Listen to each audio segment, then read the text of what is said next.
In 2012, a single email chain exposed the world's biggest financial fix. Traders at the world's largest banks, Barclays, UBS, Deutsche Bank, and more, had been quietly rigging LIBOR, the interest rate benchmark for $350 trillion in contracts. The emails were brazen. "We need a low one today, mate." "No worries, I'll take care of it." The world's money was being priced by a handful of men in London and New York, not by the invisible hand of the market. The shock was immediate. Headlines screamed global rate rigging scandal. Fines reached into the billions. CEOs were hauled before Parliament and Congress. But few went to jail. The emotional echo was outrage and disbelief, the pride of a trusted system, the pain of betrayal, the shock of learning that the price of your mortgage, your student loan, your city's budget was set in secret. A single morning revealed the true fragility of global finance. How did hidden money decide who survived and who was ruined? The answer is in the way a secret network of power shapes money itself, far from the eyes of regulators or the public.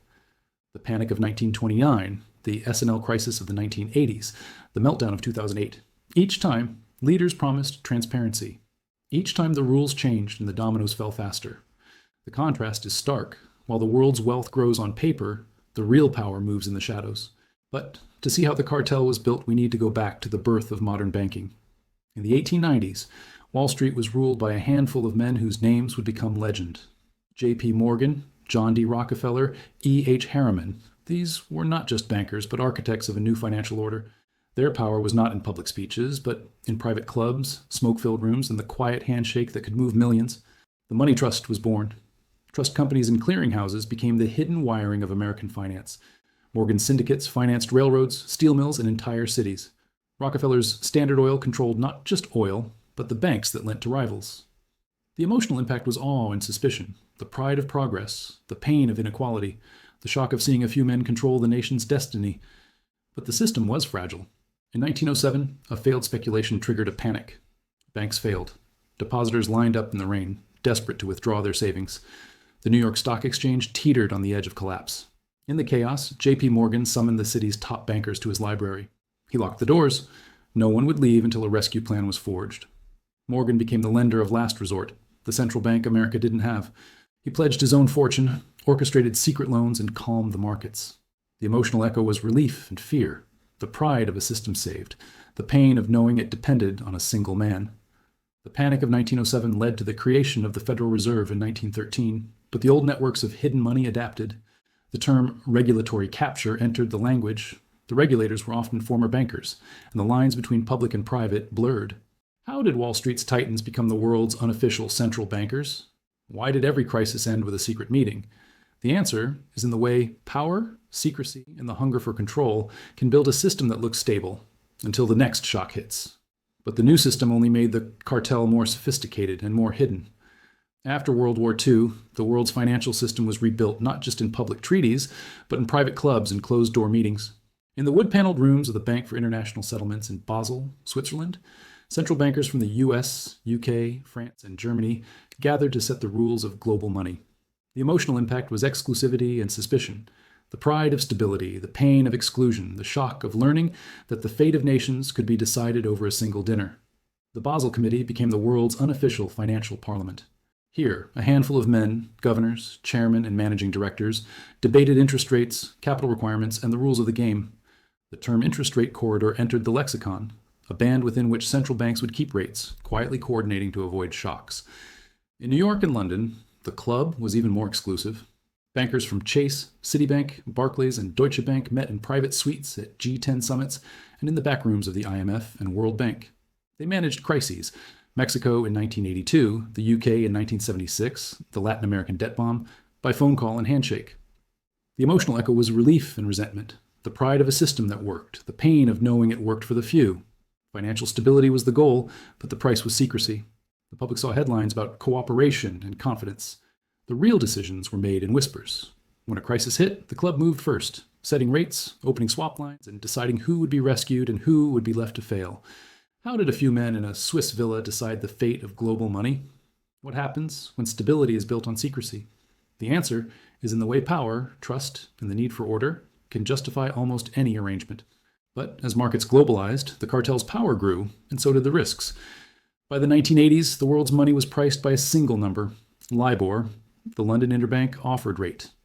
Every morning, a handful of bankers in London phoned in their estimates of what it would cost to borrow from each other. The average became the benchmark for $350 trillion in loans, mortgages, and derivatives. The emotional impact was trust and complacency, the pride of a system that seemed to work, the pain of learning it was built on little more than a handshake. LIBOR was supposed to be objective, a reflection of real market rates. But in the shadows, brokers and traders learned how easy it was to nudge the number. A phone call here, a wink there, a favor repaid.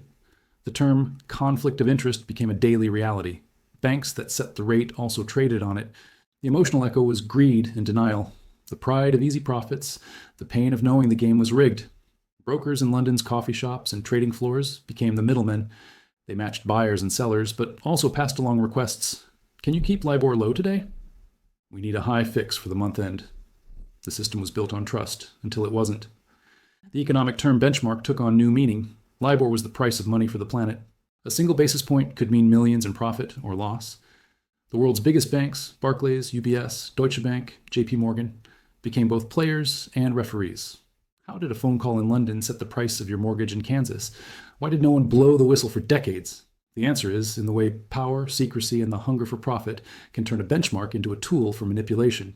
The 2008 crisis would expose the cartel's hidden wiring and its biggest vulnerability.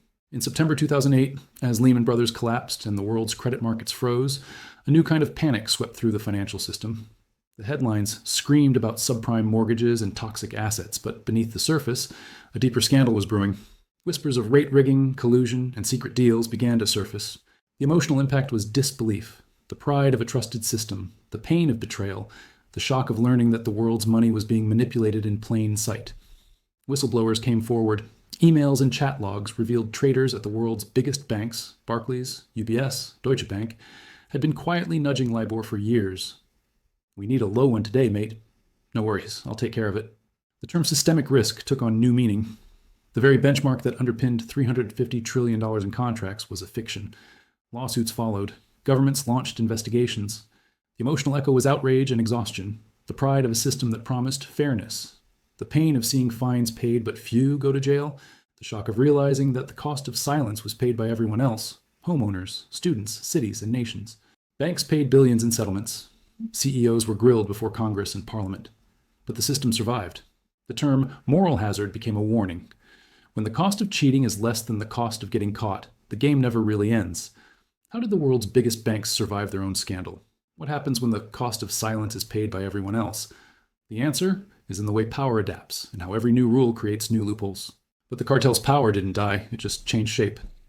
By the 2010s, the old world of whispered phone calls and smoky backrooms had been replaced by something even harder to see. The new cartel was built on code, not handshakes. High-frequency trading firms set up shop in glass towers, their servers humming just feet from the exchange. Algorithms, lines of code, now made decisions in microseconds, buying and selling billions before a human could blink.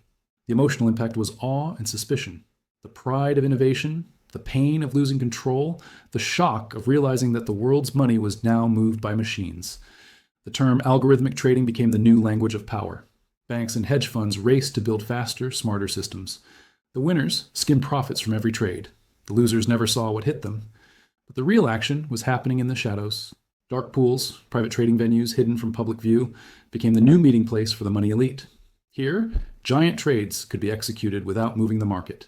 The emotional echo was secrecy, the pride of a system that worked for insiders, the pain of outsiders left in the dark. The economic term market microstructure became a battleground. Regulators struggled to keep up. Flash crashes, sudden unexplained plunges in prices, became more common. The system was more complex, more opaque, and more dependent on trust and code than ever before. Are today's markets really free, or just more opaque? How did the cartel go digital, and why is it harder to see than ever? The answer is in the way technology, secrecy, and the hunger for speed have fused into a system where power is hidden in plain sight. The next crisis may not be rigged by men in suits, but by lines of code. In the early 20th century, the world's money was shaped in smoke-filled rooms. Bankers in top hats and tailcoats met in private clubs, their fortunes built on trust, reputation, and the quiet handshake. The emotional impact was awe and suspicion, the pride of stability, the pain of exclusion, the shock of learning that the fate of nations could be decided over a single dinner. Today, the cartel wears a different face. The rooms are server farms, the handshakes are lines of code, and the power is wielded by those who control the fastest algorithms and the deepest pools of liquidity. The emotional echo is the same: the pride of innovation, the pain of opacity, the shock of realizing that the rules are still written by the few, for the few. The economic term market structure has evolved. In the past, a handful of banks set the rules. Now, a handful of digital networks and high-frequency trading firms dominate the flow of money. The network effect is more powerful than ever.